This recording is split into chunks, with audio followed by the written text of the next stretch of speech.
তো সন্তান আবার সন্তানকে বলে সিগারেট খেও না, তার মানে কি সন্তান ভাবতেছে এখন খাওয়া যাবে না, বাবার মতো বড় হলে খাওয়া যাবে নাকি? এই জন্য সন্তানটা আপনাকে দেখে শিখে সন্তানকে কষ্ট দেওয়ার। আমাদের এখানে অভিভাবকরা আমরা আমাদের সন্তানদেরকে স্কুলে যখন নিয়ে যাই তখন ব্যাগটা নিজে কাঁধে নিই, সন্তানদেরকে কাঁধে নিতে দিই না। বাসায় যখন খাবারটা নিজে বেড়ে মুখে হাত ধরে খাওয়াই দিই না। এ কাজ করবেন না। জিরাফ দেখেছেন কখনো? জিরাফ যখন সন্তান প্রসব করে, সন্তানটা হওয়ার পর একটা লাথি মারলে সন্তানটা অনেক দূরে গিয়ে পড়ে। তো জিরাফ আবার ওখানে যায়, গিয়ে সন্তানটাকে আবার লাথি মারে, আবার অনেক দূরে গিয়ে পড়ে। তো জিরাফের সন্তান যদি দেখে যে মা আসতেছে, জিরাফের সন্তান দিয়ে দৌড়, কারণ নাইলে লাথি খাবে। কেন লাথি মারে জানেন? জিরাফটি খুব নিষ্ঠুর। ভাই আলোটা দেন না ভাই, ওইদিকে আলোটা দেন। কি আপনাদের সমস্যা হচ্ছে আলোটা থাকলে? হ্যাঁ, আলোটা থাকলে সমস্যা হচ্ছে না। লাথিটা কেন মারে জানেন? জিরাফের মা জানে যে সন্তান, তার সন্তানের মাথায় শিং নেই, এ বনে তাকে বসবাস করতে হবে। সুতরাং এই বনে যদি তাকে বসবাস করতে হয় তাহলে তাকে সারভাইভ করতে হবে, আর সারভাইভ করার জন্য তাকে দৌড় জানতে হবে। এই জন্য তাকে লাথি মারে, দৌড়াও। আর এখন আমরা বর্তমানে সন্তানদেরকে লাথি মারলে, সন্তানদেরকে ধমক দিলে, একটু বকাঝকা করলে সন্তানরা মাইন্ড করে, এ মাটা কেন, এ বাবা কেন, আমার চাচি কত ভালো, আমার পাশের বাসার খালা কত ভালো, আমার মাটা কেমন বলি না? হ্যাঁ, বলে না শিক্ষকের যাতনা সহে না তো বালক, জীবনের বাস্তবতা এই তো শিক্ষক, এই তো মা বাবা। একবার একটা ছেলে একটা বাবা গুড়ি উড়াচ্ছিল। ছেলে বাবাকে বলে, আচ্ছা বাবা গুড়িটা কিসের কারণে উঠছে? তো বাবা বললো সুতার কারণে। ছেলে বললো, বাবা আমি দেখছি সুতা গুড়িকে টানছে, আর তুমি বলো সুতার কারণে উঠছে। বাবা তারা শিকার জন্য সুতাটা ছিঁড়ে দিয়েছিল, একটু পরে গুড়িটা লাফঝাপ করে নিচে পড়ে যায়। বাবা বললো, দেখো তোমার কাছে অনেক সময় মনে হবে মা বাবার এই টানটা তোমার কাছে স্বাধীনতা খর্ব, কিন্তু এই টান যদি না থাকে তোমার গুড়িও উড়বে না, কিন্তু পড়াশোনার সাথে কোনো কম্প্রোমাইজ করা যাবে না। সেদিন আমার মাথা গেঁথে আছে, পড়াশোনার সাথে কোনো কম্প্রোমাইজ করা যাবে না। তো সুতরাং আপনার সন্তান আপনার থেকে দেখে শিখবে। আপনার সন্তান যদি মনে করেন, আপনি যদি আপনার সন্তানকে দেখান যে আপনার স্ত্রী, আপনার সন্তান পরিবার, মা বাবা পরিবারের অংশ নয়, সন্তান যখন বড় হবে সন্তানও মনে করবে আমি আমার স্ত্রী, সন্তান পরিবার, মা বাবা আমার পরিবার অংশ নয়, মা বাবাকে বৃদ্ধাশ্রমে রেখে আসবে।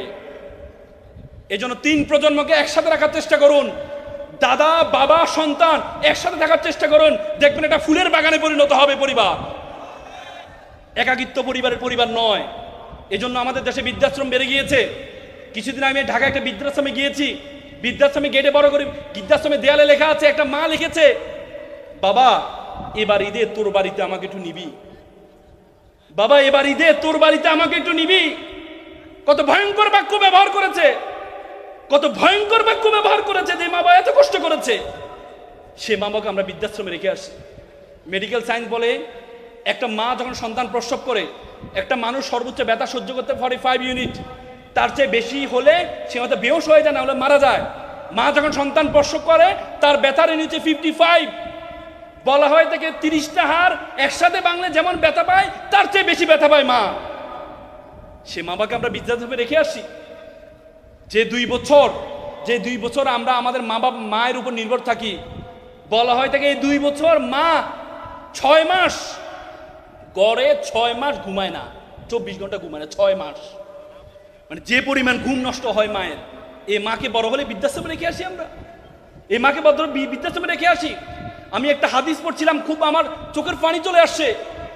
আল্লাহ রাসূল মিরাজে যখন আল্লাহ রাসূল জান্নাতে গিয়েছেন, তখন জান্নাতে দেখতে পাচ্ছেন একজন ব্যক্তি কোরআন পড়ছেন। আল্লাহ রাসূল জিবরাইল আলাইহিস সালামকে জিজ্ঞেস করলেন, কে এই ব্যক্তিতে কোরআন পড়ছে? তখন জিবরাইল আলাইহিস সালাম বললো, এটা হচ্ছে হারিসা ইবনে নোমান আমার সাহাবী। এই হারিসা ইবনে নোমান তখন মৃত্যুবরণ করে নাই, কিন্তু জান্নাতে কি করছে? কোরআন পড়ছে।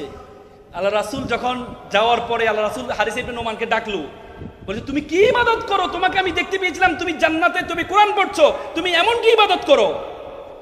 বলছে, হুজুর আমি তো এমন কোনো ইবাদত করি না, আমি শুধু আমার মা অসুস্থ, তাকে প্রতিদিন গোসল করাই, প্রতিদিন খাওয়াই দিই, প্রতিদিন আমি আমার মার সাথে আমি সময় কাটাই, এর চেয়ে বেশি ইবাদত আমি করি না। আল্লাহু আকবার। তার মানে বাবাকে বলা সূর্যের মতো, সূর্য যেমন না থাকলে সূর্য আমাদেরকে গরম দেয়, বাবাও আমাদেরকে গরম দেয়। সূর্য যেমন না থাকলে পৃথিবী অন্ধকার হয়ে যায়, বাবা যদি না থাকে তোমার জীবনও তেমনি অন্ধকার হয়ে যাবে। 7-8 মাস আগে আমি আমার বাবাকে হারিয়েছি। আমি বুঝি বাবা কি জিনিস, বাবা কি জিনিস। বাবা হচ্ছে একটা ছাদের মতো, নিজে গরম সহ্য করে পুরো পরিবারকে গরম থেকে রক্ষা করে। সে বাবা মাকে আমরা বৃদ্ধাশ্রমে রেখে আসি, সে বাবা মাকে আমরা বৃদ্ধাশ্রমে রেখে আসি। মনে করে family, FAMILY family, F for father, A for and, M for mother, I for I, L for love, Y for you, father and mother, I love you, it's called a family.